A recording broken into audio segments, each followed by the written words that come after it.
Onde está a cultura? A cultura está em todos os cantos do Brasil. E com o Instituto Cultural Vale, vamos valorizar ainda mais nossas manifestações culturais. Ao todo, são mais de 200 projetos criados, apoiados ou patrocinados em mais de 160 municípios. Onde tem cultura, a Vale está. Apoiando e valorizando nossa cultura, crescemos e evoluímos juntos. Então, apresento Renato Lessa.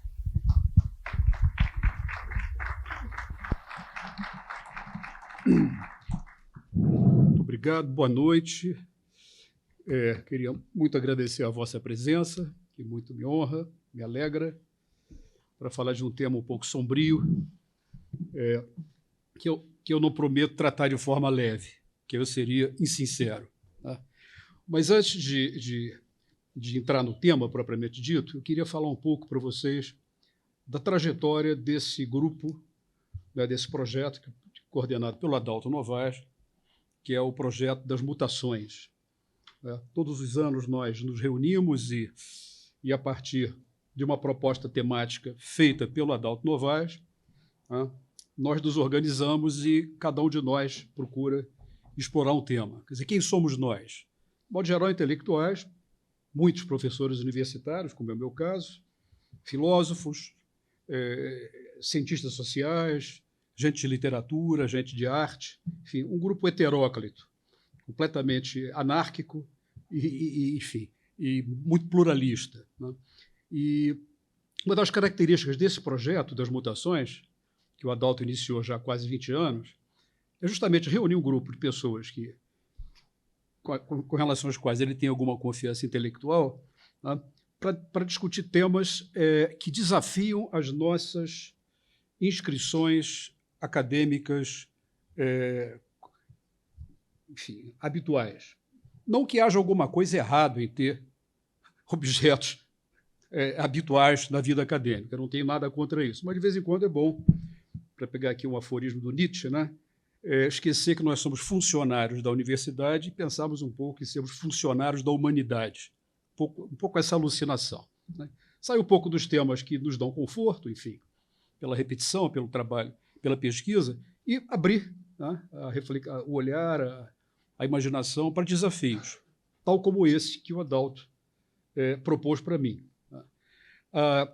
Esse projeto das mutações, feito por ciclo, tem sido feito através de ciclos anuais de conferência. Já houve momentos em que a gente conseguiu fazer em 5, 6, 7 cidades. Né? Rio e São Paulo sempre, Belo Horizonte com muita frequência, fizemos em vários lugares, né? Mas nem sempre, mas com muita frequência. Porto Alegre, Curitiba, Recife, Salvador. E desde 2016, por razões óbvias, nós temos vivido grandes dificuldades na organização dos ciclos. Começou com o governo do senhor Temer, no qual o ministro da Cultura, o senhor Roberto Freire, nos negou apoio da Lei Rouanet, dizendo que esse ciclo não tinha características de atividade cultural. Então, aí, mal sabíamos naquela altura que as coisas ainda iriam piorar. Não vou entrar em detalhes, porque as coisas agora começam a melhorar, e é isso que a gente tem que apostar e, sobretudo, exigir que elas melhorem para valer. Mas a ideia das mutações partiu de uma preocupação do Adalto e compartilhada pela gente, de que era necessário abrir a reflexão para outros objetos. Por exemplo, o tema da aceleração técnico-científica, né? Da aceleração tecnológica. Esse é um tema que tem sido muito tratado por esse programa em diversas edições, né? Esse programa nosso das mutações. Outro tema que tem a ver um pouco com a proposta deste ano, Corpo, Espírito, Mundo, que é a questão das transformações na esfera pública, na esfera cultural e das subjetividades, tá? Que não cabem em disciplinas específicas. Elas podem colaborar com algum tipo de abordagem, mas precisa uma reflexão, sobretudo uma reflexão que não se apegue a conceitos. Né? Quer dizer, acho que nós temos que explorar, trabalhar a ideia de uma inconceptualidade, e aprender a trabalhar com nebulosas, com coisas amorfas, né? Mas ao mesmo tempo reais e presentes, tal como a estupidez. Então, eu já não pretendo trazer para vocês o conceito de estupidez. Tá? E aqui eu estou muito bem acompanhado pelo próprio Robert Musil, grande escritor austríaco que fez uma conferência genial em 1937 chamada Sobre a Estupidez, Über Dummheit, né? Foi uma coisa realmente de outro mundo, de tão genial. E ele dizia para os ouvintes o seguinte: olha,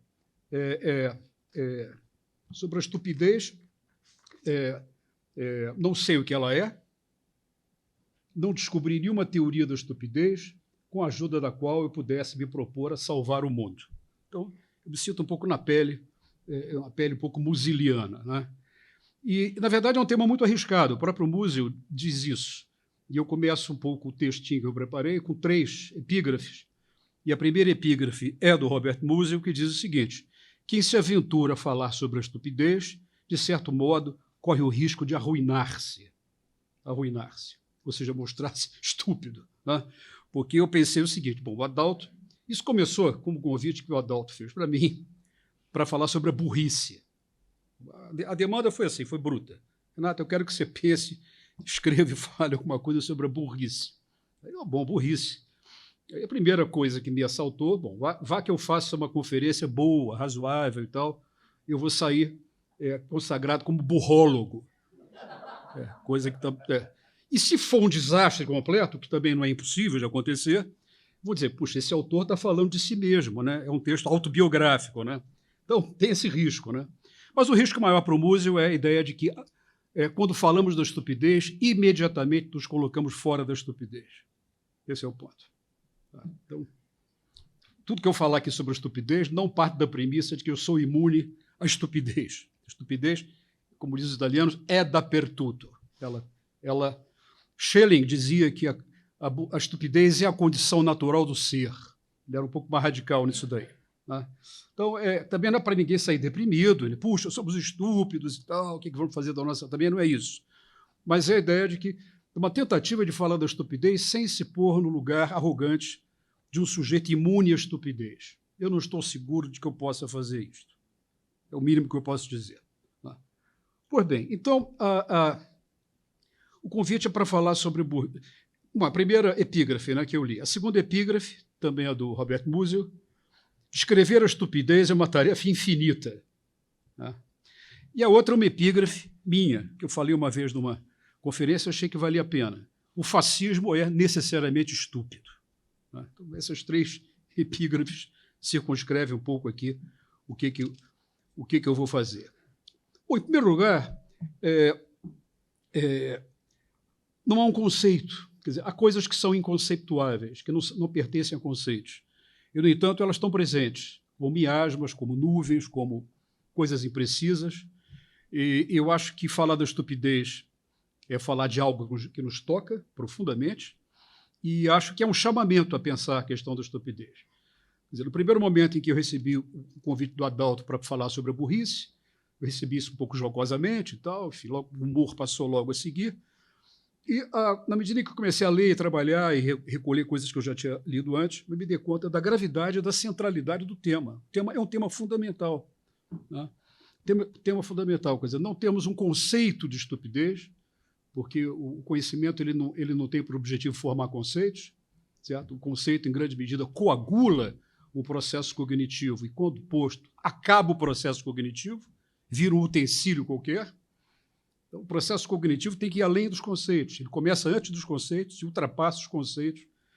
Portanto, é indagação, a inquirição permanente. E o tema da estupidez, por razões que nos tocaram nos últimos anos, eu acho que ele é, pelo menos, ele é dotado de uma capacidade imensa de interpelação, né? É algo que... O que se passou no país não é representável exclusivamente à luz de uma teoria dos regimes políticos. Éramos uma democracia, passamos a ser um país autoritário, voltamos a... Isso diz respeito a parte das coisas, né? Quer dizer, há coisas mais imprecisas e mais gerais, né, que ultrapassam a visibilidade dessas questões de natureza mais prática. Então, eu vou navegar, portanto, num cenário de imprecisão e vou tentar, evidentemente, colocar o máximo possível de inteligibilidade, não digo de precisão, mas de inteligibilidade nessas intuições. Não sendo um burrólogo, eu trabalho com as minhas intuições. E é isso um pouco que eu quero falar para vocês. Na cabeça, lá no fundo, passa um pouco alguma coisa de um grande filósofo alemão contemporâneo, quer dizer, faleceu já no final do século passado, que é o Hans Blumenberg, e a sua teoria da inconceptualidade. Começamos a pensar em metáforas, quer dizer, a estupidez como uma metáfora absoluta, que dá passagem a pequenas metáforas, pequenos nomes e pequenas atribuições, né? Então, um pouco navegar um pouco nessa perspectiva. Primeiro movimento que eu fiz, quando comecei a pensar a escrever alguma coisa, deslizar do tema da burrice para o tema da estupidez, até porque a conferência do Musil, que inspirou esse convite do Adalto, Dummheit, é traduzida por estupidez, quer dizer, não se trata de burrice. E as traduções da conferência do Musil em outras línguas, né, em francês é bêtise, stupidity em inglês, quer dizer, esse é o termo consagrado. Então, sem querer fazer escavação conceitual, eu deslizei da burrice para a estupidez. Eu vou tentar dizer para vocês daqui a pouco por quê que eu fiz esse deslizamento, né? E da estupidez eu fiz outro deslizamento, que é evitar pensar a estupidez como alguma coisa que binariamente se opõe à inteligência, porque há estúpidos inteligentes, certo? Há estúpidos inteligentes. Então, quer dizer, a inteligibilidade da estupidez não se resolve numa perspectiva estritamente cognitivista de opor o estúpido ao burro, ao boçal. Há boçais inteligentes, há estúpidos inteligentes. E, segundo o Musil, pode haver estupidez na própria inteligência. Né? Então, evitar esse cipual de discutir burrice e estupidez com características psicológicas. Né? Quem é burro, quem é estúpido, quem não é, quem é mais, quem é menos, o que realmente é uma loucura. Né? Nós não vamos muito longe, além de dar um polimento dos nossos estereótipos. Né? Acho que podemos fazer um pouco melhor. Então, da burrice para a estupidez e da estupidez, evitando esse trajeto internalista de buscar na psicologia individual traços de maior ou menor inteligência, eu tentei me concentrar naquilo que se manifesta através de atos estúpidos. Atos estúpidos. Tá? Isso tudo aqui está melhor explicado, fazendo só o lead do que eu vou dizer. Tá? Atos estúpidos. Portanto, eu saio dos sujeitos psicologicamente referidos e vou trabalhar agora com alguma coisa que se dá nos interstícios das relações individuais, ou seja, nos efeitos. A estupidez é o que se dá a ver, e não uma condição inerente, interna, psicológica, escondida, recôndita dos sujeitos. Então, me interessa é o que se dá a ver. Né? O impacto público. Né? O que a estupidez faz com os outros. É isso. O tema dos outros. Né? Então, esse é o trajeto. Né? Quer dizer, tentar pensar uma condição que está ligada a atos sobre os outros. E, a partir dessa definição da estupidez como alguma coisa em ato, aí sim, fazer a seguinte questão: quem são os sujeitos desses atos? Não sei se está claro. Quer dizer, ao invés de eu começar com o psicológico, com o interior e ir para o exterior, né, definir o estúpido em si mesmo, cognitivamente, e ver o que ele faz, eu parto da ideia, vou fazer isso aqui, vou configurar situações de estupidez pública, e a partir dessa configuração, quem são os sujeitos dessa interação? Que subjetividades estúpidas são necessárias para que atos estúpidos, efeitos estúpidos possam vir a ser produzidos. Né? Então, o roteiro é o seguinte: são alguns pontos que eu quero percorrer. Tá? Espero não, enfim, enfadá-los excessivamente, só o necessário para que esses pontos sejam apresentados. Então, o primeiro ponto é uma navegação junto com Robert Musil. Quer dizer, eu peguei na mão do Musil, ou ele pegou na minha, eu gosto de pensar assim, e comecei a pensar, mas não vou com ele o tempo todo, porque também não é uma... Eu não transformei o Musil numa doutrina que eu tenho que seguir. Ele me empurrou para essas coisas. Então, uma navegação com Robert Musil, rápida, que vou falar daqui a pouco. Depois, uma busca de distinções terminológicas, um caminhar pelos dicionários. Fiz um caminho pelos dicionários. Burrice, estupidez, enfim, né? Boçalidade, uma viagenzinha pelos dicionários. Tem umas coisas engraçadas e interessantes. Depois, essa busca no dicionário ela vai ajudar a deixar mais claro para vocês a importância dos atos estúpidos no lugar das interioridades estúpidas como ponto de partida. Tá? Acho que vai ficar mais claro quando fizer esse percurso pelos dicionários. O terceiro ponto, eu vou falar de alguns modos da estupidez, tal como eu já comecei a configurá-la. E vou dar 2 exemplos. Um deles é um exemplo que eu acho paradigmático, que é o tratamento que Jean-Paul Sartre fez do antissemita.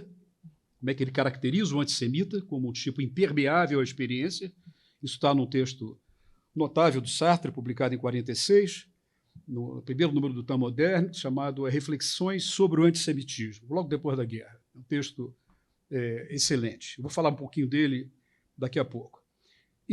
Então, o modos da estupidez. Sartre, um pouquinho, só para fixar na nossa reflexão a ideia de impenetrabilidade. Tá? Quer dizer, não é um mergulho na teoria sartreana, é puramente pragmático. O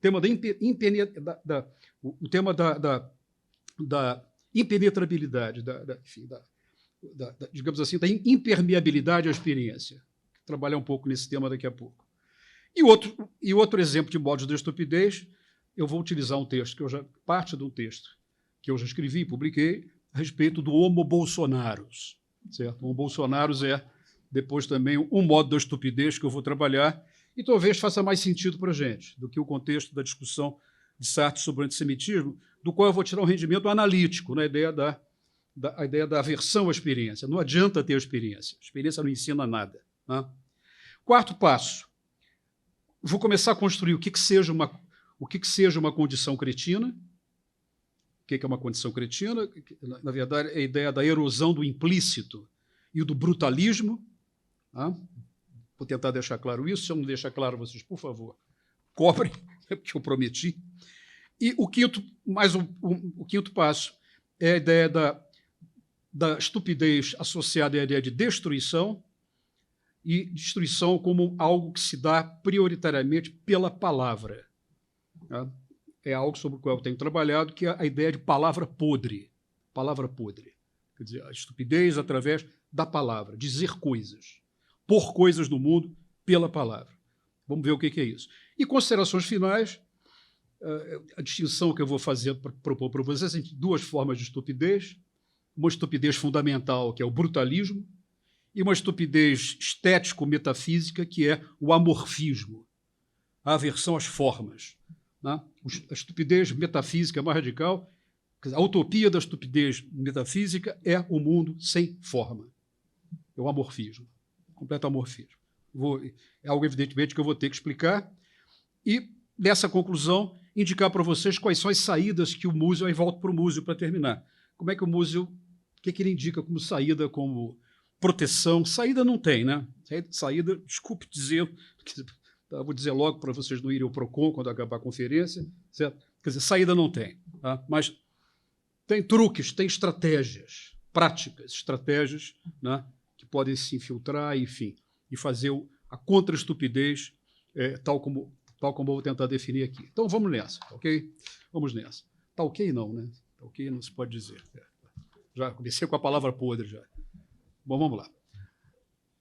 Ponto 1, navegar com Roberto Musil. Tá? O que, afinal, é a estupidez? Tal é a pergunta que o escritor austríaco, Robert Musil, inclui no parágrafo de abertura de sua conferência a respeito da Dummheit, a estupidez, realizada em 1937.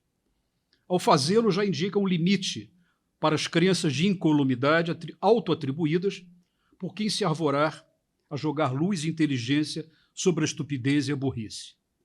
De certo modo, em assuntos dessa natureza, tal como Pascal disse há muito tempo, estamos todos embarcados, ou seja, todos no mesmo barco. Sobre a estupidez, foi o título de uma conferência proferida por Musil, como eu disse, a convite da Federação Austríaca do Trabalho, no dia 17 de março de 1937. Trata-se de uma peça nobre no ensaísmo de Musil, e já em seu primeiro parágrafo, adverte a audiência a respeito do perigo que corre aquele que se propõe a falar sem mais sobre a estupidez. Na melhor das hipóteses, será tomado tão somente como presunçoso, ou detentor de um saber que, pela sua simples apresentação, o põe a salvo da estupidez, e com ela, né, quer dizer, com a estupidez, estabelece uma relação de superioridade autoatribuída. O raciocínio é tão lógico quanto cortante. Quem se propuser a dizer coisas inteligentes a respeito da estupidez, falo-á, desculpem o janismo, faloar, demonstrando ter inteligência. Pois bem, Musil não exclui a possibilidade de que a ostensão da inteligência seja ela mesma uma forma de estupidez, a sugerir que cada um possui a sua forma própria de exercer a estupidez. Mas, na pior das hipóteses, aquele que pretender pôr a estupidez sob exame irá sem ilusões na direção contrária de seu próprio tempo. Aqui é mais grave, aqui, né? Já que ela implicaria a perturbação ao progresso contemporâneo, essa é a expressão do Musil. Para confirmar esse juízo, cita a si próprio, no escrito de 31, que ele dizia o seguinte: se a estupidez não se parecesse com o progresso, com a esperança e com a melhoria, a ponto de poder ser confundida com eles, ninguém quereria ser estúpido. Quer dizer, aqui, enfim, é uma intuição do Robert Musil que tem um cariz um pouco nietzschiano, que é a ideia da diferença entre um mundo, no mundo no qual os humanos são capturados, são aderidos às formas práticas e fragmentadas do mundo, como se essas formas fossem o mundo propriamente dito, em detrimento de um afastamento, né, que é estético, que é literário, que é contemplativo, né, e que, segundo Musil, daria a medida mais plena, né, de uma humanidade protegida da estupidez.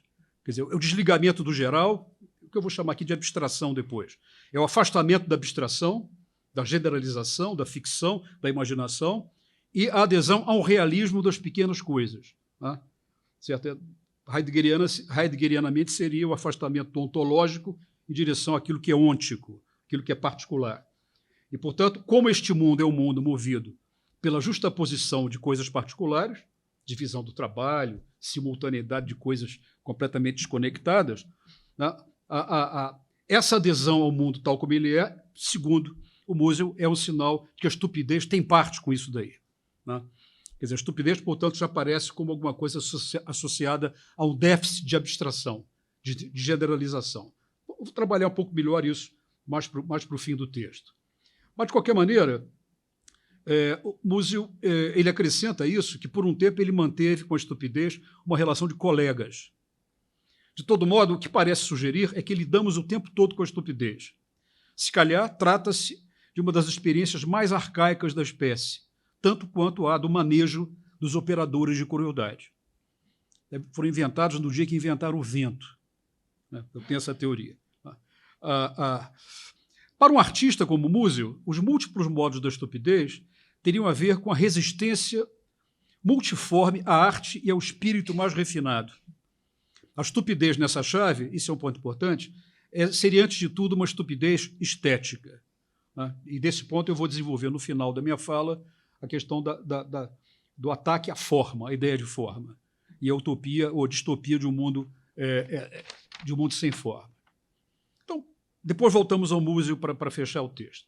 Vamos partir para agora a segunda parte, que é aos dicionários. Vamos aos dicionários. Burrice e estupidez são daqueles termos dotados da capacidade de nomear ações e declarações cuja negatividade nos aparece como evidente, incontroversa. Em geral, não há dificuldade em empregá-los. Diante de burros e estúpidos, não hesitamos tanto no sentimento como na atribuição, burros e estúpidos. Por outro lado, ao refletir a respeito do significado daqueles termos, o que é um burro, o que é um estúpido, né? Ao refletir a respeito do significado daqueles termos, fora dos contextos particulares, né? Fora dos contextos particulares de aplicação prática e singular, vamos ter dificuldades semelhantes àqueles pobres coitados vitimados pelos diálogos socráticos, né? Certo? Que davam exemplos de coisas, enquanto que Sócrates cobrava definições categoriais. Tá? Quer dizer, nós reconhecemos um ato de burrice, mas se formos obrigados a declinar o conceito de burrice, nós vamos ter dificuldade. Um exemplo, no belo diálogo platônico, Laques, sobre a coragem, o personagem do mesmo nome, o general, tá? O personagem do mesmo nome não tinha qualquer dificuldade em classificar uma ação como corajosa, mas colapsava ao ser instado a definir o que significa o termo de modo conceitual, como índice de si mesmo, que há coragem e não um corajoso. O pobre Laques acreditava saber reconhecer um corajoso, mas não possuía a sabedoria da coragem. Será que nós podemos alcançar a sabedoria da burrice e da estupidez, fora dos exemplos?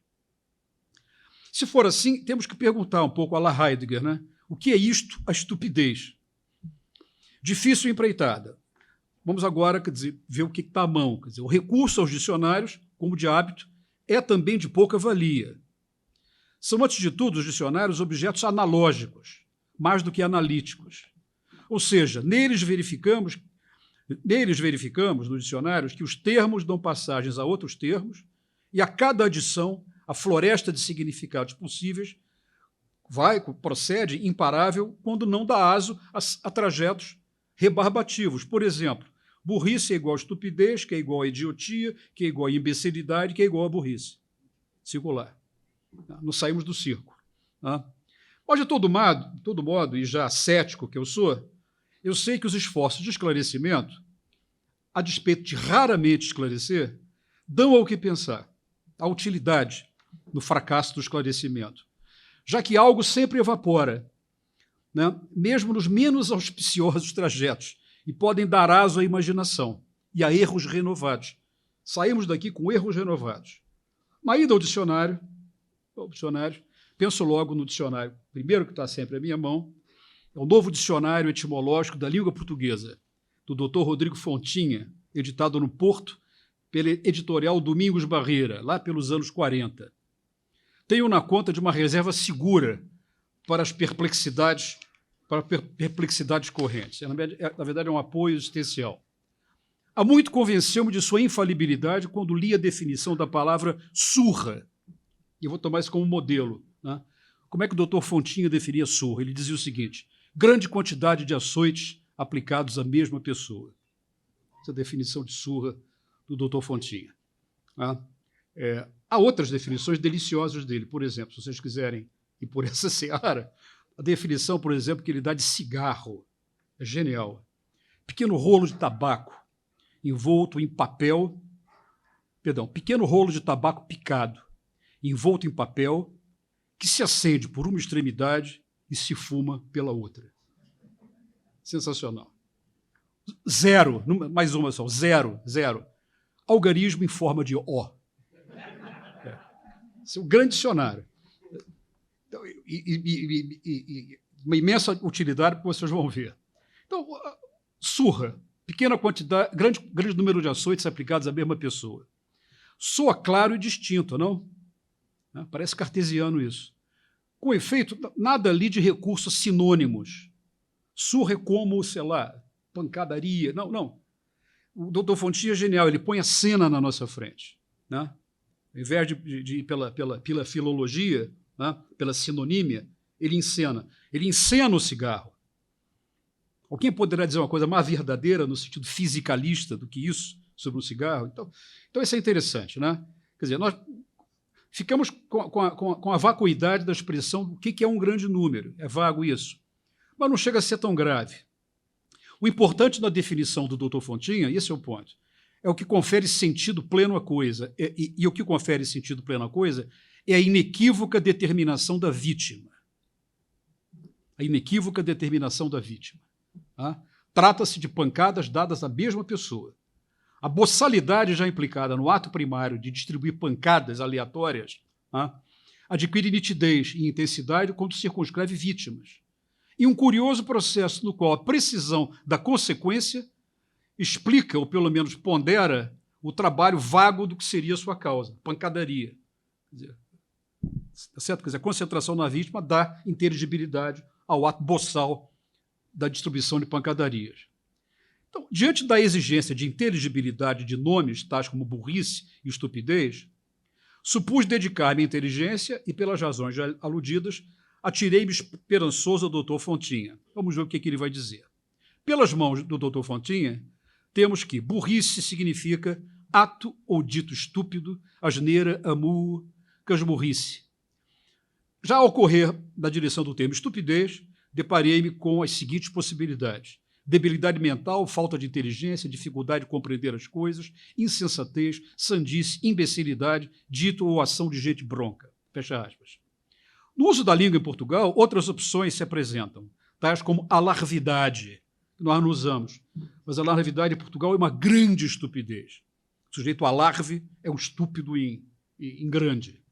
E parvoíce, que é um estúpido menor. Né? Tem muito isso em português, em Portugal. Sem descartar o estupor, de uso corrente. Neste último caso, o termo recepciona ainda o efeito de espanto, sempre associado à detecção de algo bastante estúpido. Um estupor. É algo que tem aqui, é um eclat, né? Tem um relâmpago junto com o ato estúpido. Bom, aí, isso é o Dr. Fontinha. Aí vamos lá no Micro Robert. O Robert, edição micro do Petit Robert, que é micro do Robert, que é o micro do Grand Robert, que é o grande dicionário francês, a 8 volumes. Micro Robert tem só 1000 páginas, é um pequeno dicionário para ficar em cima da mesa. O Micro Robert vai dizer o seguinte: bêtise, né? Falta de inteligência e capacidade de juízo. Do que segue uma pequena coleção de termos análogos: sottise, idiotie, imbécilité, stupidité. Né? Tal como afirmei, os dicionários não foram feitos para resolver problemas de significado. São, antes de tudo, relacionais.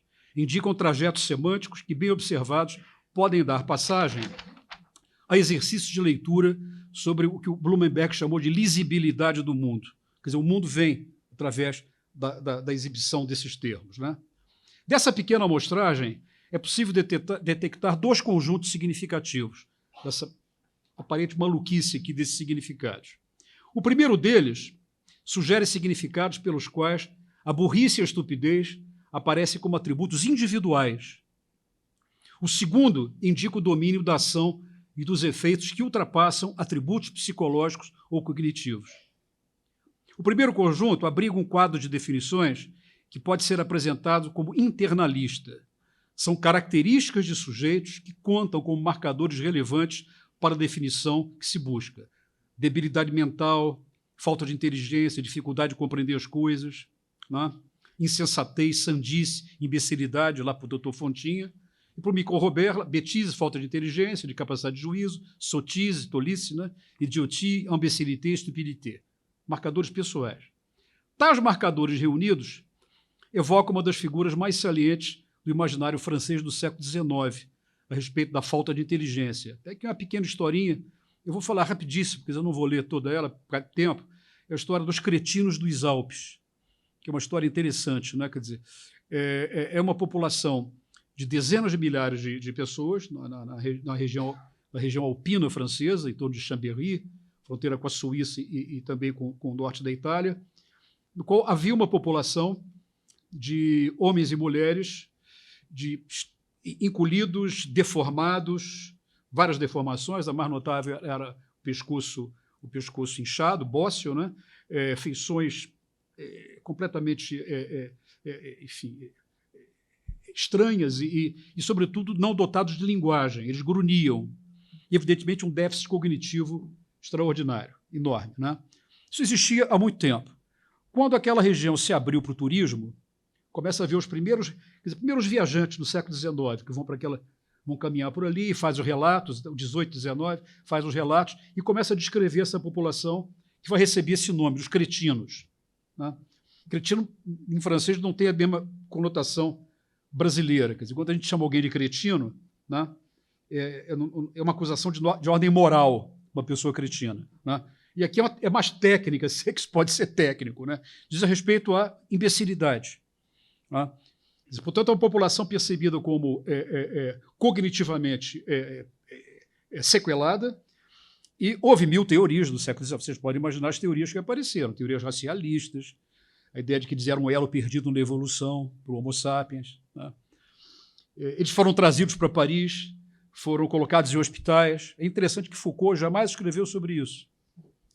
Foucault escreveu sobre todos os anormais, mas não incluiu na normalidade essa população que teve uma enorme visibilidade quando, com o relato dos turistas, enfim, apareceu a visibilidade.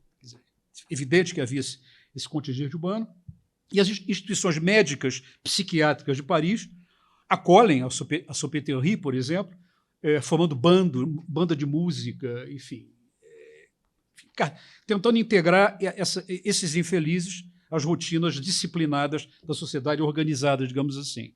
Até que o médico, no início do século XX, descobriu que o problema do cretinismo dos hóspedes era simplesmente falta de iodo. Né? E passaram e até hoje nós usamos sal iodado em função disso, né? Ou seja, é uma coisa que protege a tireoide. E acabou o cretinismo como característica de uma população.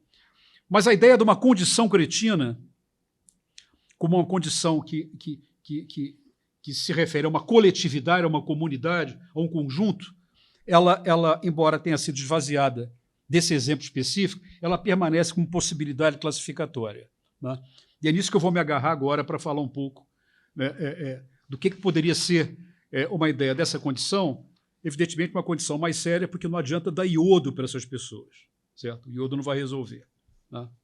Muito bem. Então, tinha outras referências aqui, o livro do Antoine de Baek, é esse livro aqui, História dos Cretinos dos Alpes. É interessantíssimo. É realmente uma história a partir dos relatos de viajantes e toda a movimentação do saber médico do século XIX para explicar o que é isso. Né? O que significaria essa condição. Mas vamos agora passar disso e estamos no seguinte momento, quer dizer, olhando para aquelas definições dos dicionários, nós temos, portanto, um conjunto de definições que personalizam a condição, portanto, são um conjunto que eu chamei aqui de internalista, e há um outro conjunto, que a gente pega também nas definições que eu mencionei, né, que a gente pode chamar de externalistas, que é o seguinte conjunto. Das definições de analogias empregadas pelo Dr. Fontinha, em seu prodigioso dicionário, vale destacar a seguinte via de observação do fenômeno da estupidez. Ato ou dito estúpido. Ato, ideia de ato. Né? Asneira, amu, casmurrice. Quer dizer, o trecho ele ultrapassa o quadro internalista, voltado para a detecção do que caracteriza o âmago da condição cretina, e convida-nos a considerar fenômenos de passagem ao ato, para falar em jargão psicanalítico. Com efeito, não são mais características ou marcadores individualizados que contam como decisivos, mas os seus atos, actos aqui, né? De algum modo, a inteligibilidade da estupidez e da burrice dá-se pela inscrição no plano do comportamento e de seus efeitos coletivos. Nesse ângulo, o interesse pela condição cretina privilegia sua dimensão mundana. Né? Que formas de vida se constituem a partir de tal condição? Que formas de vida? Então, vamos tentar resolver essa... na verdade, é o que o Múzio chamava de a estupidez em ação. Né? Tem um trecho do Múzio que é assim, a estupidez em ação nós a chamamos de brutalidade. Então, vamos tentar, em primeiro lugar, definir essa condição e vamos depois ver os sujeitos que estão inscritos nessa condição. Então, ponto de passagem 3 do nosso trajeto, sobre os modos da estupidez. Né? Sartre e o Homo Bolsonaros. Né? Há uma hipótese de inteligibilidade da condição cretina a partir de um marcador que pode ser designado como obsessão da certeza. É uma notinha aqui, vou falar isso também no final. É a estupidez epistêmica. Né? É a obsessão da certeza. Né? Trata-se, com efeito, de algo contraintuitivo, buscar a inteligibilidade da estupidez e de seus múltiplos análogos dicionarizados em um modo particular de lidar com a certeza. Você tem tanta certeza que a estupidez escorre. Um pouco essa ideia. Né? Na verdade, é um modo particular de lidar com a certeza, ou melhor, de usufruir da certeza, já que a certeza é, antes de tudo, um sentimento alucinatório e não uma captura de um pedaço do mundo, né? Tal como ele supostamente é. Né? Trata-se, o que nós vamos tentar fazer agora aqui é tentar chegar ao âmago do cretino a partir de uma indagação a respeito do seu saber. Né? Qual é o saber que esse cretino produz? O saber do cretino, o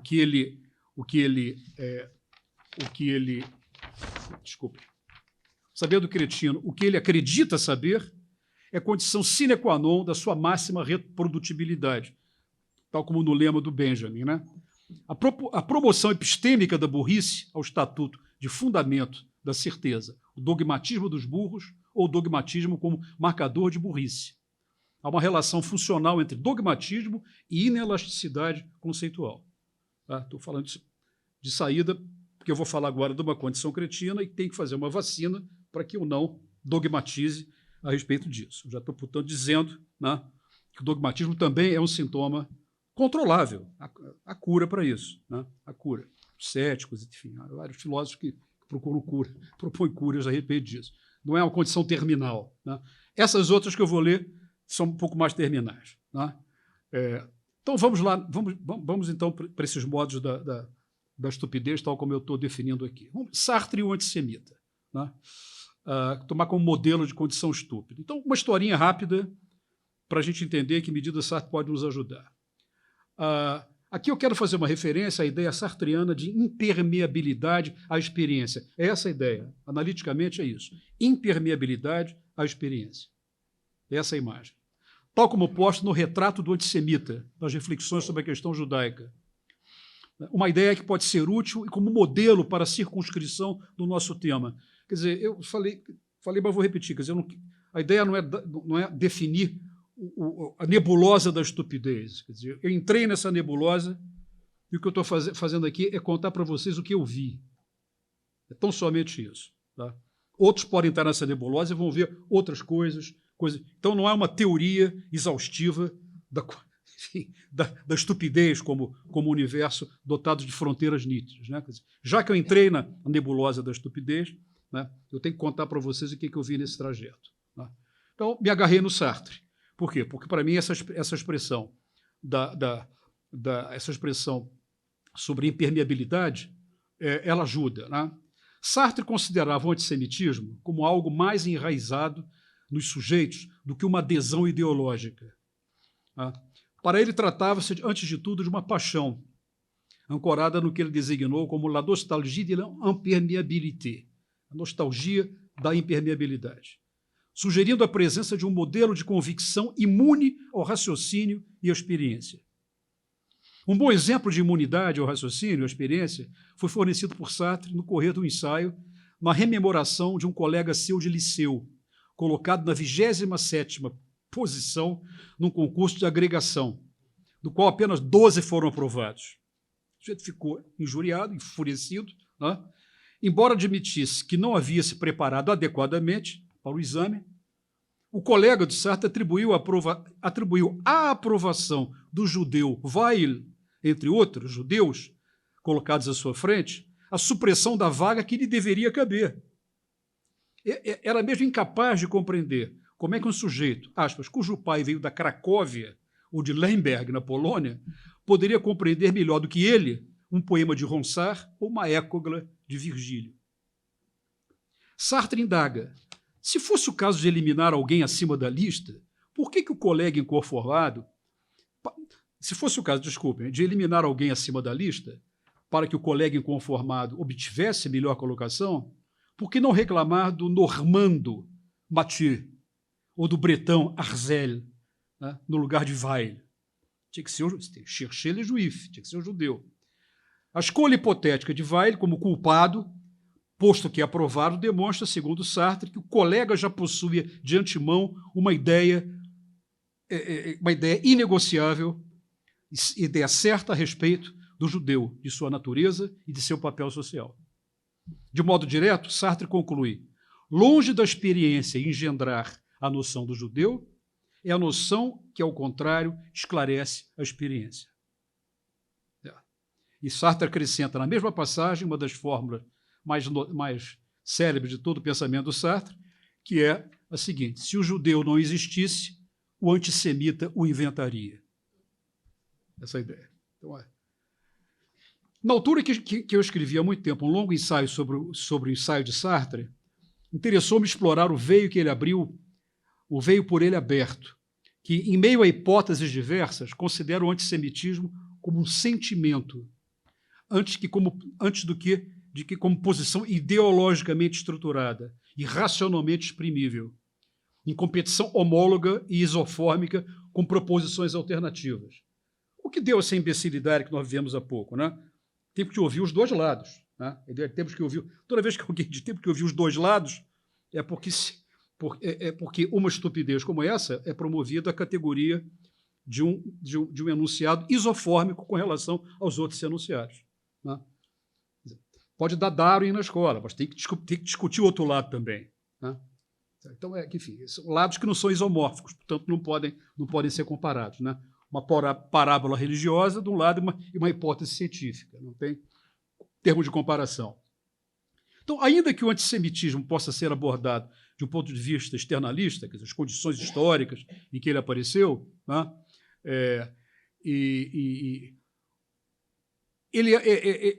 é um fenômeno, né, que revela uma dimensão internalista que tem a ver com essa ideia da impermeabilidade à experiência.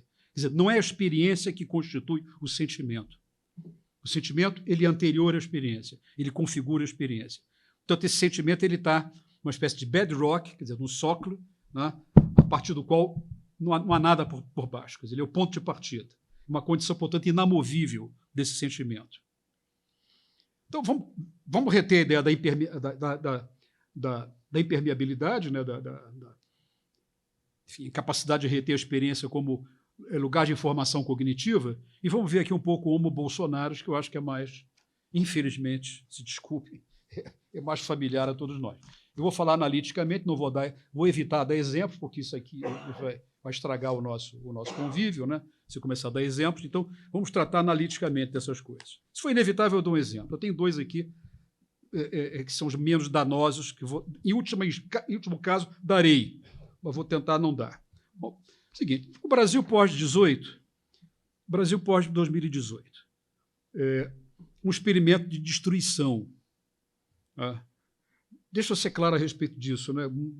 Isso na verdade, seria uma outra palestra, né? Mas destruição, isso aqui não é butade, não é uma metáfora fácil, tola para nos emocionar. Na verdade, é uma metáfora, né, para descaracterizar o experimento que nós vivemos, tá certo? Da malha conceitual da ciência política tradicional, preocupada em tipos de regime. Né? Então, a gente procura a inteligibilidade do que aconteceu através da classificação do que aconteceu segundo um tipo de regime.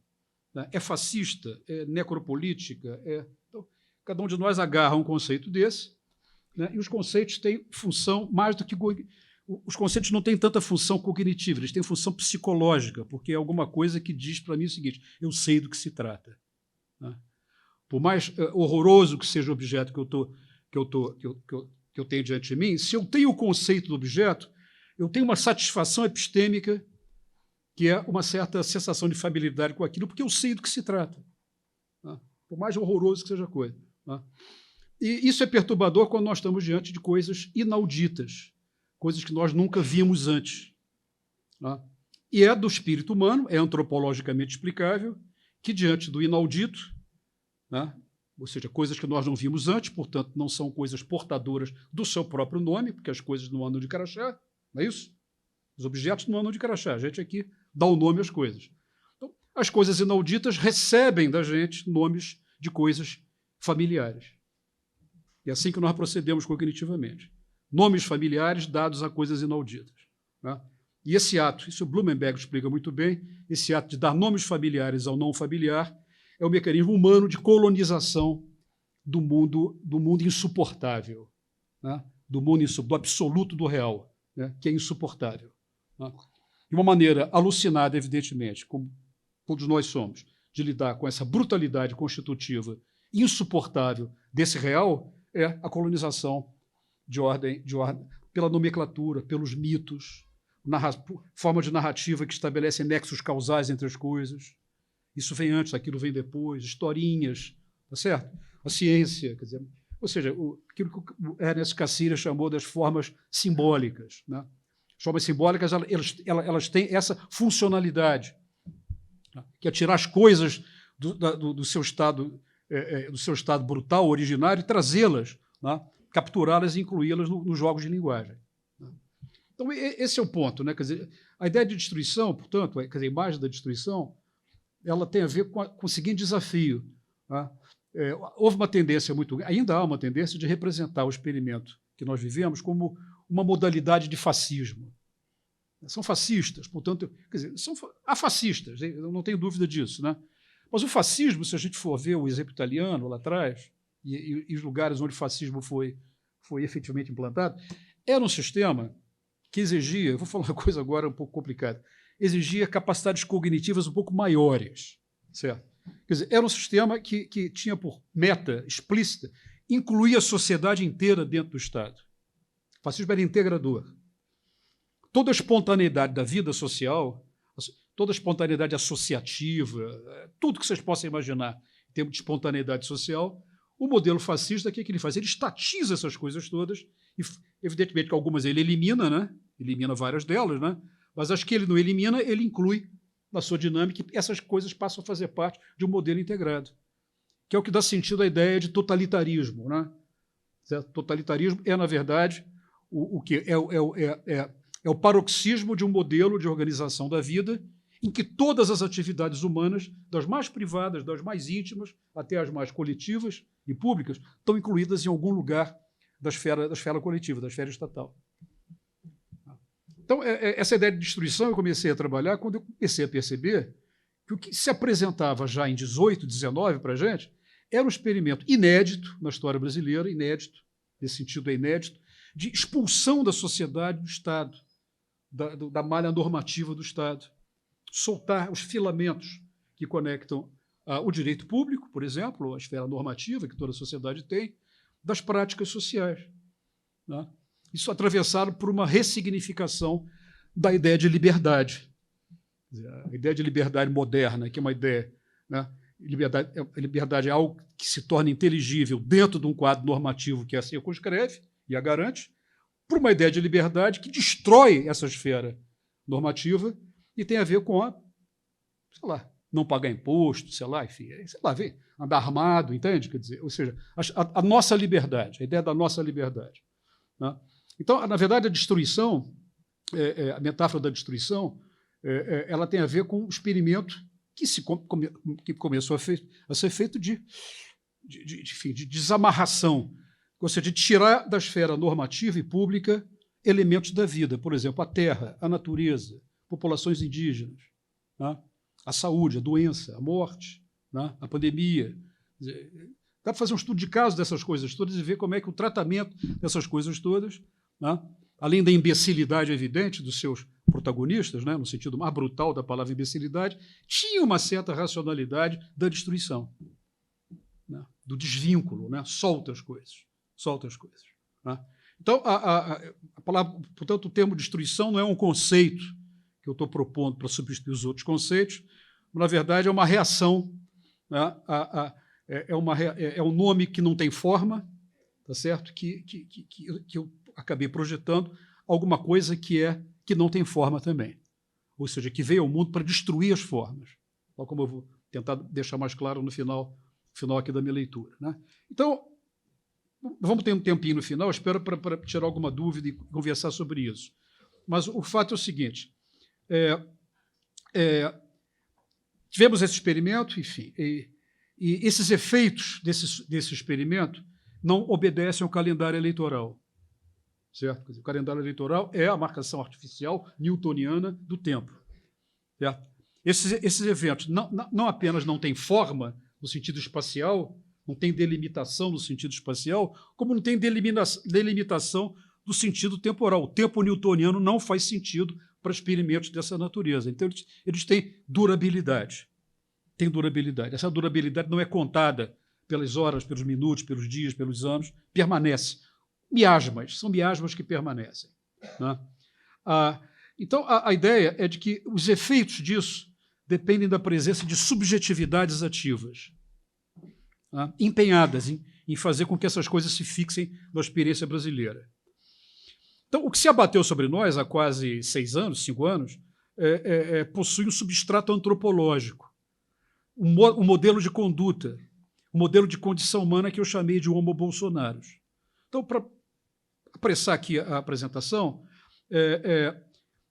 vou fazer uma apresentação resumida do que é esse homem novo dos tempos distópicos, quer dizer, o sujeito dessa condição. Quer dizer, e esse é um dos exemplos da condição estúpida que eu estou querendo trazer para vocês aqui, né? Então, são 4 características que a gente pode encontrar nesse sujeito. dessa subjetividade ativa que movimenta o mundo, que eu estou aproximando, que eu estou tomando aqui como uma versão possível de uma condição cretina, de uma condição estúpida. A primeira característica é o primado da ação direta. É o sujeito orientado para a ação direta e pela intimidação. Isso lembra um pouco uma passagem do Norbert Elias, no Processo Civilizador, que ele dizia que uma característica, enfim, da sociedade moderna, no início das sociedades modernas, era que alguns sujeitos tinham o direito de interpelar outros sujeitos. Isso tem a ver com a lógica dos duelos. As pessoas se interpelam na rua, assim, né? Interpelam, né? Sem nenhum amparo. Sem nenhum amparo. Andando na rua, interpela outra pessoa. E essa interpelação pode levar, evidentemente, à morte, a duelo, enfim, a coisas fisicamente desagradáveis. Então, a intimidação. Né? Quer dizer, pensar a intimidação como uma gramática de interação possível. Né? O Homo Bolsonaros ele é adepto da mais pura e total passagem ao ato. Ele faz da palavra um preâmbulo da ação. A palavra não é convite à pausa, ao pensamento, é a internalização da experiência, mas a vocalização de uma vontade de agir, como um urro. Né? É evidente que esse é um sujeito violento, convicto, porque essa violência é interessante. É violento e convicto de que as vias de fato são uma oportunidade ímpar de elucidação. Esse é um ponto. Há uma valorização epistemológica da violência. Violência não é só a destruição física de alguém, de outra pessoa. É uma situação que se resolve. Tá? As vias de fato são oportunidade ímpar de elucidação. Coisa impossível num cenário habitado por palavras.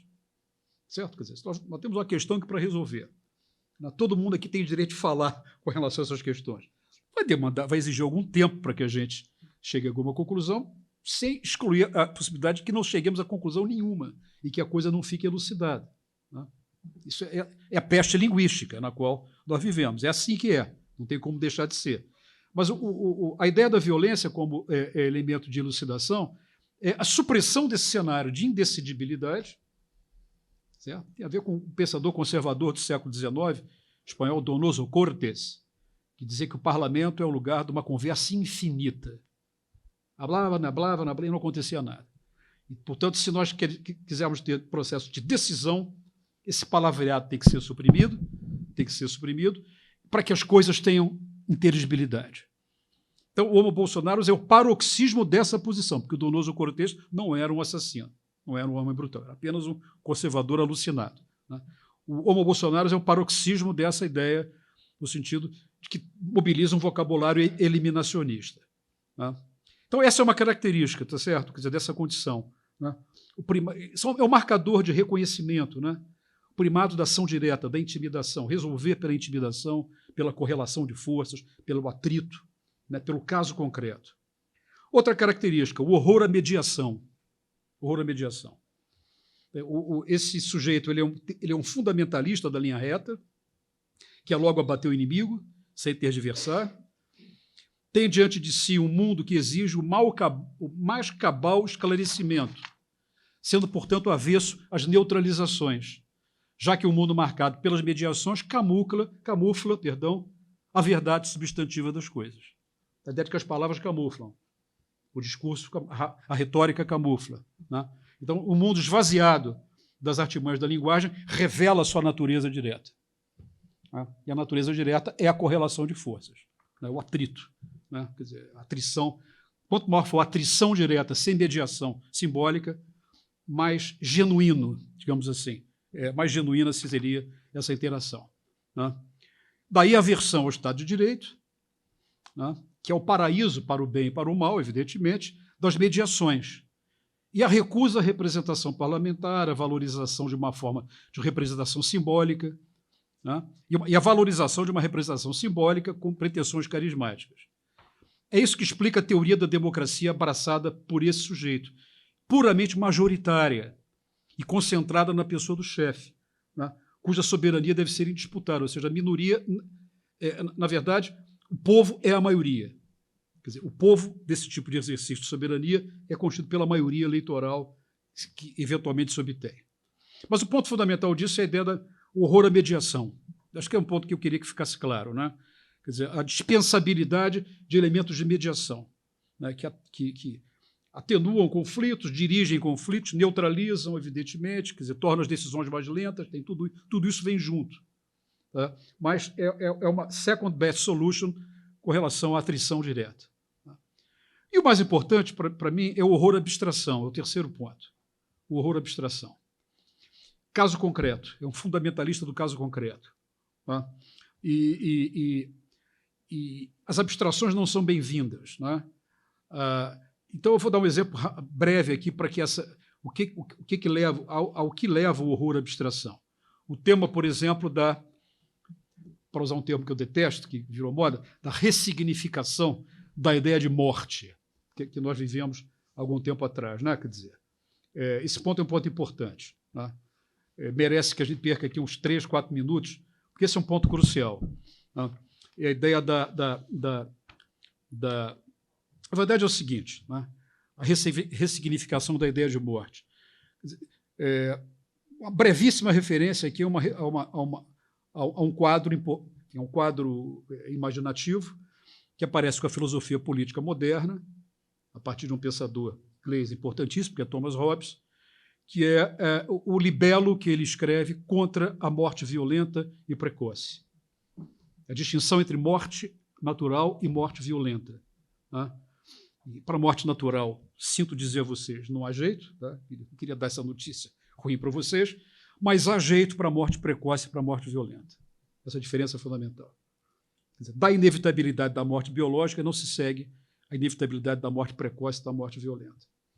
Hobbes é maltratado, enfim, xingado, tá absolutismo, não interessa. Essa é uma descoberta fundamental que muda a direção da reflexão filosófico-política sobre a ideia de morte, que até então estava escrita no quadro teológico da morte como parte da vida, né? Segundo o ciclo teológico. Aqui a morte sai do ciclo teológico, quer dizer, a que fica no ciclo teológico é a morte natural, chamada morte natural. Mas no século de guerra de religião, de instabilidade, não é essa morte que era politicamente relevante. A morte politicamente relevante é a morte precoce. E essa morte é retirada do ciclo da inevitabilidade teológica e é trazida como um fundamento de obrigação política no momento de instituição do soberano. O soberano se institui, né, mesmo que ele seja absolutista, que ele não reconheça oposição, enfim. Tudo isso pode ser verdade, mas isso não é o ponto. O ponto é que a condição de invenção de um soberano, que para o Dr. Hobbes era um animal artificial, não vem da natureza, nós é que inventamos, a condição de criação desse soberano é a proteção à vida, e proteção da vida é uma metáfora, embora Hobbes odiasse as metáforas, proteção da vida não significa que o soberano vai nos botar segurança privada na porta das nossas casas. Significa que existe um arcabouço abstrato, que na linguagem do século XVII chamava-se de direito natural, mas isso tem a ver com a linguagem do século XVII, né?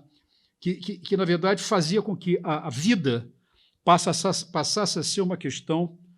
A vida, que embora tenha uma dimensão natural, ela tem que ser protegida por um artifício. Não sei se o ponto fica claro. Há uma dimensão natural da vida, certo? Que tem que ser protegida pelo artifício.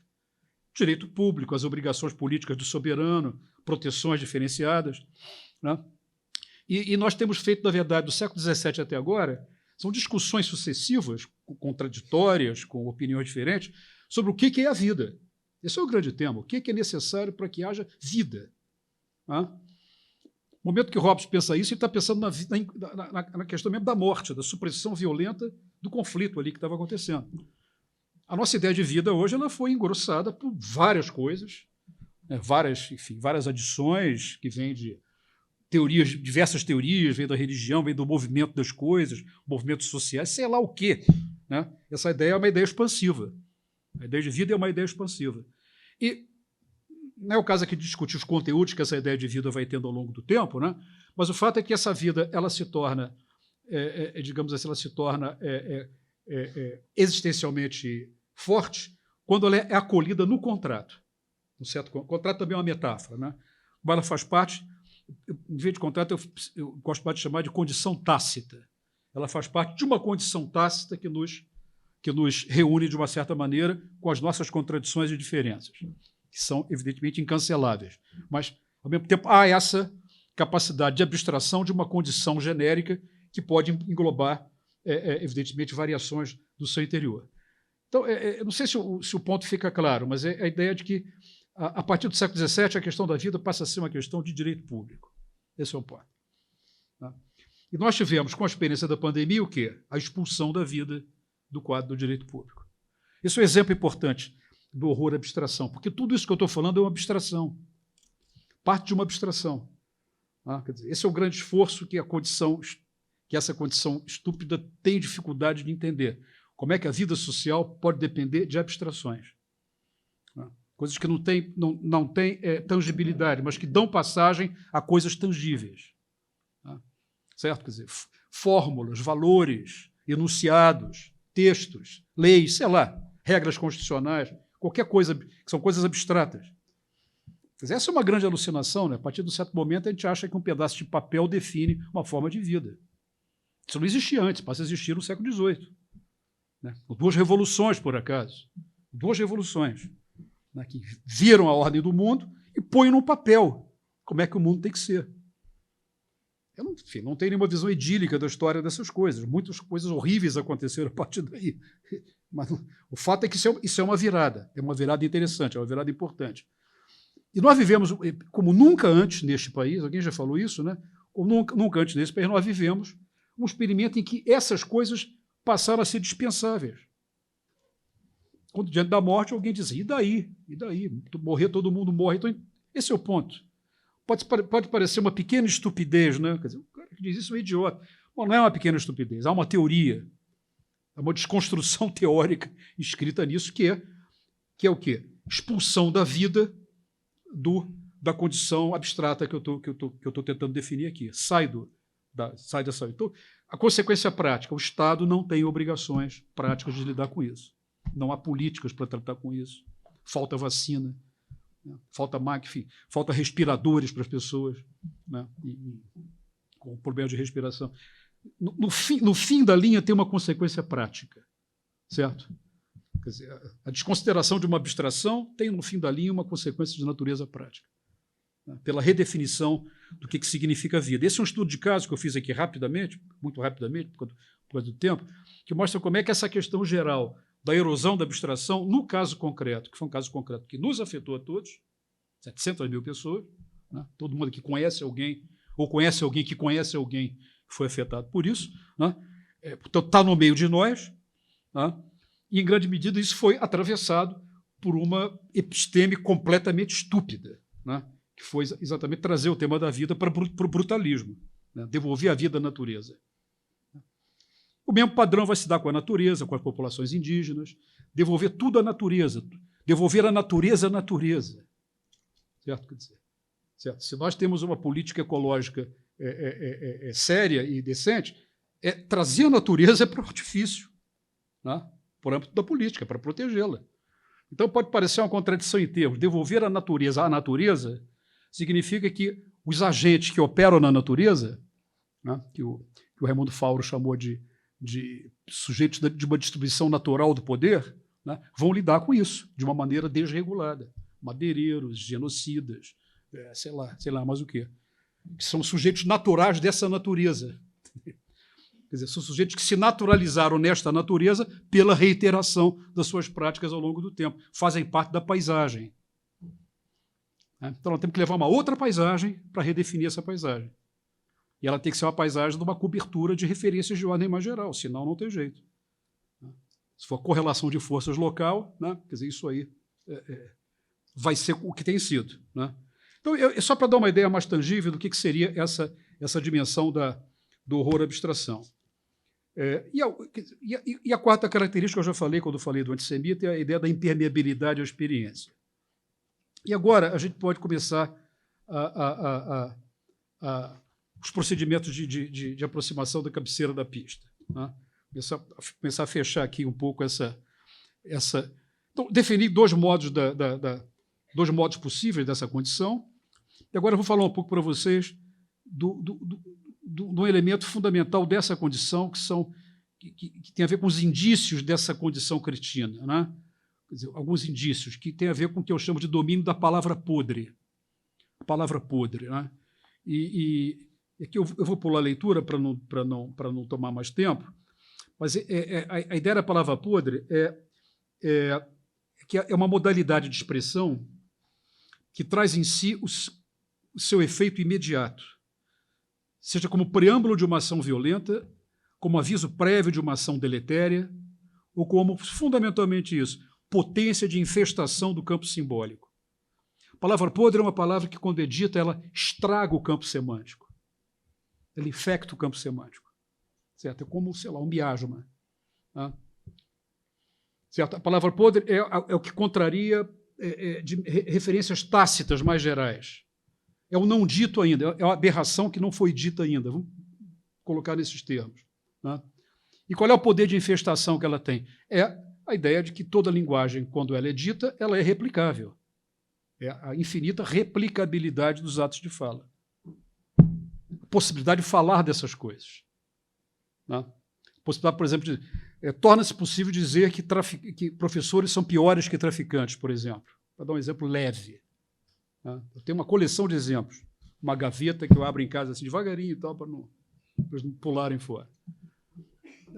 Não é uma bobagem isso. Isso é uma possibilidade de dizer coisas, dotada de replicabilidade, né? que permite dar expressão a sentimentos ainda não expressos, exprimidos, né? Exprimíveis, né? Digamos assim, que vão encontrar nessa fórmula o seu desaguador. Quer dizer, a linguagem é uma coleção de disponíveis, uma coleção de disponíveis. Né?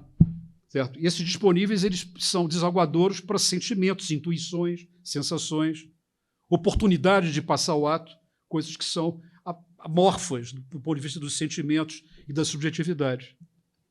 Então, esse é o efeito de dizer coisas impensáveis. Né? E o efeito desse ato é a dissolução do que eu chamo aqui de dimensão tácita, né? Acelerando aqui um pouco essa apresentação. Né? Quer dizer, o que é a dimensão tácita? A dimensão tácita é uma dimensão, evidentemente, invisível, certo? Trabalhada por um filósofo do século passado chamado Michael Polanyi, um livro muito interessante chamado Tacit Knowledge. Ele trabalha a ideia de conhecimento tácito, mas também dá para trabalhar como condição tácita. É o não dito. É o não dito. Né? É o que não precisa ser dito, coisas que nós já sabemos. Michael Polanyi diz uma coisa muito interessante: todos nós sabemos mais do que achamos que sabemos. Há um conhecimento tácito, suposto, que é o fundamento do conhecimento que é racionalmente e linguisticamente controlado. Mas lá há um background, que é um conjunto de informações que estão lá atrás, estruturadas. Não precisa nem ser um inconsciente, que o consciente só atrapalha, vocês sabem, né? Mas referências, de modo mais geral, né? Que a gente não põe na mesa o tempo todo, porque elas já são supostas. Não sei se está claro o ponto. Né?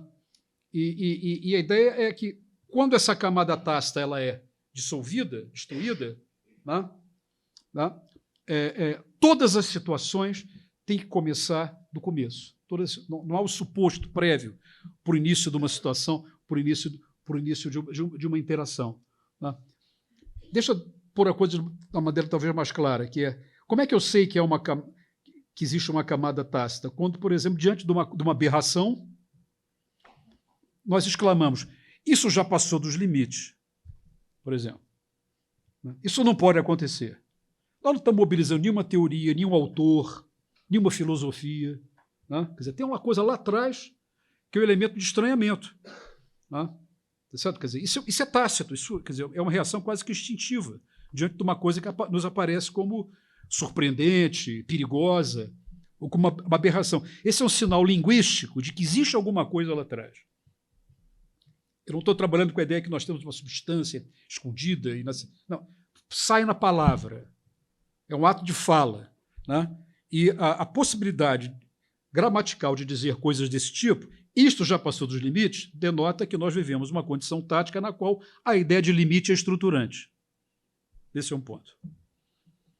Certo? mesmo que a gente não saiba, que a gente não precisa concordar qual é o limite, mas está na nossa fala comum. Está na nossa fala comum. Né?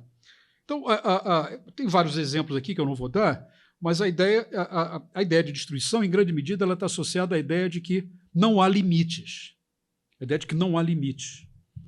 Né? Pela erosão do simbólico, pela erosão da abstração, das mediações, quer dizer, que são, na verdade, o quê? Referências abstratas que sedimentam ao longo da história uma certa intuição de limites daquilo que não é aceitável para a gente e que só aparece quando somos desafiados, que está lá no back of our minds, lá atrás. Né? Na verdade, o que eu estou querendo dizer é que a erosão dessa dimensão tácita e implícita, tá certo? Ela está associada, portanto, à dispersão da percepção de que qualquer coisa é possível. Qualquer coisa é possível. Um exemplo aqui, logo no início do consulado, né, quando o casal abriu o palácio para os amigos e tal, aparece uma senhora, amiga da primeira-dama, da nova primeira-dama, que começa a fazer um filmezinho com um iPhone, deslumbradíssimo, mostrando o Palácio Alvorada e tal. Aí ela vira-se para a câmera assim, não se assustem, para nós não existe limite. Uma coisa assim, não sei se vocês lembram e viram essa coisa, uma coisa assim de dar o gelo na espinha. Quer dizer, quer dizer, lembram coisas que a Hannah Arendt falava enfim, da experiência do campo de extermínio, né? Quer dizer, o campo de extermínio como lugar onde tudo é possível. Qualquer coisa é possível. E, evidentemente, que nenhum sujeito é onipotente a ponto de fazer tudo o que é possível. Mas basta que ele acredite que possa fazer. Esse é que é o ponto.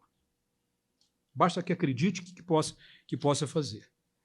Enfim, então, a palavra podre tem a ver com o que eu chamo de ruína da dimensão tácita. Essa deflação da condição tácita. Né? E essa condição é importante porque, na verdade, quer dizer, o desaparecimento dessa condição tácita reduz a interação dos humanos à interação entre átomos. Né? Átomos, sem que haja, digamos assim, ou seja, o nosso líquido amniótico comum seca, para usar uma metáfora, certo? Uma metáfora muito feminina, certo? Vamos supor que nós estamos dentro de um grande útero, certo? E que o líquido amniótico seca completamente, né? E, portanto, o elemento comum de ligação que nós temos dentro desse grande abrigo desaparece. E de uma vida impossível. Quer dizer, o esvaziamento da dimensão tácita tem a ver com o esvaziamento dos interstícios entre os sujeitos humanos. Tá? Se aproximando da ideia do Riesman, um antigo teórico social do século passado, a ideia da solidão e multidão, uma ideia que aparece com estudos urbanos no início do século XX. Né? A vida urbana como a vida... Todo mundo está junto, mas é o lugar da solidão. Enquanto que a vida na comunidade rural tem pouca gente, exatamente porque tem pouca gente, não há solidão. Ao contrário. E na vida urbana, a impessoalidade, porque as ligaduras tradicionais presentes no mundo tradicional, no mundo antigo, né, se desfazem numa outra sociabilidade em que vai se refazer de uma certa maneira. Só para dar um exemplo, para a ideia ficar um pouco mais tangível. Né? Quer dizer, é como se esses interstícios entre nós, que são compostos por coisas imateriais, intangíveis, abstratas, né, pudesse ser esvaziado. Né? E o efeito disso sobre a linguagem, qual é o efeito sobre a linguagem? Passa a ser a locução de adjetivos, de atribuições adjetivas. Certo? De marcação de diferença e de atribuições adjetivas, pelo esvaziamento da ligadura. Não sei se o ponto está claro. Quer dizer, isso é uma coisa que me preocupa muito. Né? Quer dizer, no fundo, uma condição estúpida não tem a ver com as estupidezes individuais que nós podemos ter individualmente, mas tem a ver também sobretudo, com uma condição geral, né, na qual as condições de suplementação da experiência pela imaginação e pela abstração estão destruídas pelo abastardamento do uso da linguagem. A redução do analítico, do hipotético, do abstrato, pelo acusatório, pelo objetivo, né? Pela atribuição, pela doação de nomes. Né? Nomes. É como se a gente tivesse uma linguagem que dá nomes às coisas. Está entendendo? Sem uma ligadura gramatical, semântica entre essa denominação. Então, é um pouco um deserto ontológico. Tá? Não é um deserto completamente, porque as coisas estão ali, mas é um deserto simbólico. É uma ontologia sem simbologia. Quer dizer, essa seria a produtividade máxima de uma condição cretina, tal como eu estou tentando aqui definir para vocês. E, por fim mesmo, né? Estamos já mais do que na prorrogação, tinha várias outras coisas aqui, mas vocês vão ler o livro e ver o filme depois. Tá? Para fechar aqui, coisas que eu acho que são importantes. Né? Nós podemos falar numa estupidez fundamental, que é a seguinte: é o brutalismo, a ideia do brutalismo. O brutalismo. As coisas se esclarecem pela correlação de forças, pelo atrito, pelo vamos ver, para usar teoria política carioca. Vamos ver. Né? Vamos lá. Né? Na mão grande, para usar também terminologia do subúrbio carioca. Assim que não se resolvem por abstrações, invenção de coisas, formas. Né? A gente falava de neutralização, os liberais neutralizam e tal. Pô. Esses anos passados, algumas neutralizações fizeram falta, né? Fizeram falta. E a minha geração que enfim, foi ativa politicamente na ditadura aprendeu a duras penas, né, que fazia falta, algumas neutralizações faziam falta, porque a atrição nos era desfavorável, completamente desfavorável. Perdíamos todas. Né? Paramos de perder quando? Quando uma esfera abstrata, uma ressignificação da condição tácita, acabou sendo produzida na transição para pós-ditadura. Né? Vários problemas não foram resolvidos até hoje. Mas houve um deslocamento da ideia da política como atrição, de dominação, mesmo no sentido mesmo da imposição. A força, quer dizer, uma coisa é dizer que a força é o elemento necessário, em última instância, para a existência. Outra coisa é fazer força como elemento primário, definidor. É uma leitura um pouco à outrance da ideia de que todo Estado tem monopólio do uso da força. Evidentemente que tem, senão não seria Estado. Isso é uma coisa. Outra coisa é dizer que essa dimensão ela é a primeira, ela é prima facie, ela se impõe como gramática de interação dos sujeitos sociais. Né? Então, o ponto aqui é a ideia de que essa estupidez fundamental tem a ver, portanto, com a ideia de um brutalismo, está associada ao fim das mediações, está associada à destruição da camada simbólica abstrata, e pela dispersão de uma cultura eliminacionista. Eliminacionista. Quer dizer, o que me impede de matar o meu adversário? O que me impede de matar o meu adversário? Se eu, numa condição determinada em que ninguém está vendo, enfim, que eu tenho capacidade de matá-lo, né? Eu sou mais forte, estou armado, ele está desarmado, o que me impede de fazer isso daí?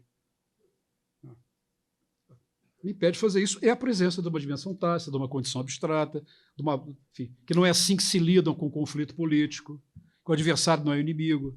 Claro, evidentemente, eu não sou nefelibata, eu sei que é momento de que há inimigos, enfim, que coisas desagradáveis aconteçam. Tá? Não me tome como um pacifista ingênuo, coisa que eu não sou. Tá? Mas o ponto é o seguinte, é achar que todas as interações devem acabar dessa maneira. Devem acabar dessa maneira. Estou entendendo o ponto? Quer dizer, a ideia de que é a supressão do must, em inglês, né, pelo can. Né? O príncipe faz não o que ele must, o que ele deve fazer. Ele faz o que ele can, o que ele pode fazer. Né? Então, o limite da ação do príncipe é o que ele pode, ou seja, se ele só tem 80 balas, ele só pode dar 80 tiros. Se tivesse do 115, daria 115. Então, can é isso. O must, ele não pode matar ninguém. O que ele deve fazer ou não deve. Não sei se o ponto está claro. Né? Então, o desaparecimento do must, né, e a ideia de que a correlação de força se dá pela disponibilidade dos recursos de retaliação. Né? Portanto, isso seria um fundamento do que eu chamo aqui de estupidez fundamental fixada nessa coisa brutalista. E a estupidez estético-metafísica, com a qual eu vou terminar, tem a ver com a ideia mais abstrata, é uma abstração que destrói as abstrações, uma coisa mais alucinada, né?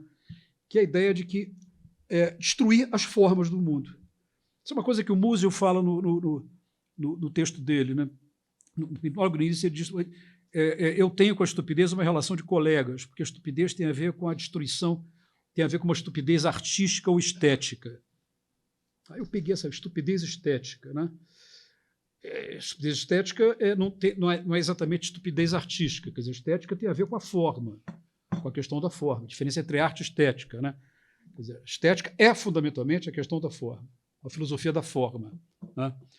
E antropologicamente nós somos produtores de formas, nós vivemos dentro de formas e nós produzimos formas, né? Para que as nossas coisas façam sentido, isso aprendemos lá com o velho Aristóteles, né? As coisas têm que ter substância, senão elas não são nada, né? Mas tem que ter forma, senão elas são ininteligíveis para quem observa. Então nós somos animais formais, animais produtores de formas, animais que aprendem a fazer formas, que vivemos dentro de formas. É uma condição existencial, né? Então, no horizonte de uma estupidez estética, estética nesse sentido, não artística, né? De uma estupidez estética e metafísica, porque isso aí realmente é uma grande alucinação, né? Está a ideia de uma distopia de um mundo sem formas. Isso passo claramente para vocês, de uma maneira minimamente clara, quer dizer, supressão das formas. É difícil pensar isso, porque o pensamento formaliza, né?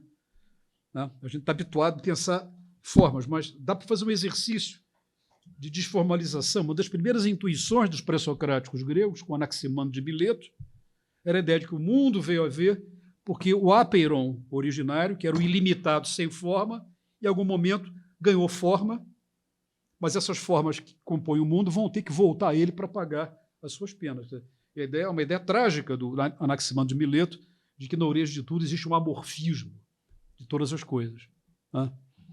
Então, há uma espécie de atração estética pelo amorfismo, ou pelo menos pela dissipação imediata das formas, pela sua dispensabilidade, entendem? Quer dizer, a ideia portanto, há uma dimensão da ação política brutal, né? Que vai no caso, que vai no atrito, que vai no corpo, que produz dor, né? Quer dizer, evidentemente que essa estupidez tem parceria com a crueldade. Quer dizer, uma dimensão que está inscrita nisso é a aversão à forma, à formalização. Na verdade, são movimentos que, quando se põem no mundo, sequer são capazes de definir sua própria forma. Eles vão desfazendo formas e eles não se formam, eles acontecem, né? Refluem, voltam, enfim, né? O 8 de janeiro foi isso, foi o Woodstock da extrema-direita, né? Não é isso? Uma farra completa. Quer dizer, vou olhar para aquilo ali sem som, né? Olhar para aquilo sem som, quer dizer, uma descoordenação completa. Você passa em frente de um busto lá do Supremo, vamos derrubar essa porcaria aqui. Joga o relógio no chão. E a gente olha para aquilo, a gente quer dar uma forma para aquilo, né? Interpretar aquilo, o que é aquilo. Tem que fazer isso, tem que interpretar.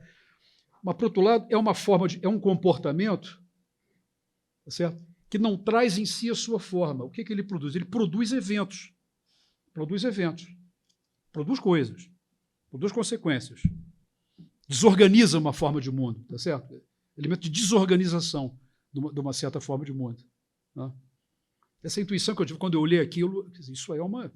Né? Claro que o Woodstock foi muito mais interessante, é óbvio, né? Isso aí, ça va sans le dire, né? Mas é a ideia mas é a farra possível que aquela gente pode fazer. Nós podemos fazer farras melhores. As nossas são melhores. A farra possível foi aquela. Então, enfim, é um tema que não movediço, né? E, na verdade, o que eu quis fazer é tentar definir algumas manchas no meio dessa nebulosa, né? E chamando a atenção para condições nas quais a estupidez ganha preeminência na desconfiguração do mundo comum. Como é que... Né? Se há um fundo na estupidez, seria exatamente isso. A ideia de refazer o mundo a partir da premissa de que as formas do mundo podem ser absolutamente... não é transformar, não tem nada contra a transformação das formas, veja bem, que seja bem entendido. É da natureza das formas elas serem transformadas, a gente transforma as formas. O que não é antropologicamente sustentável é o amorfismo, como condição permanente. Obrigado.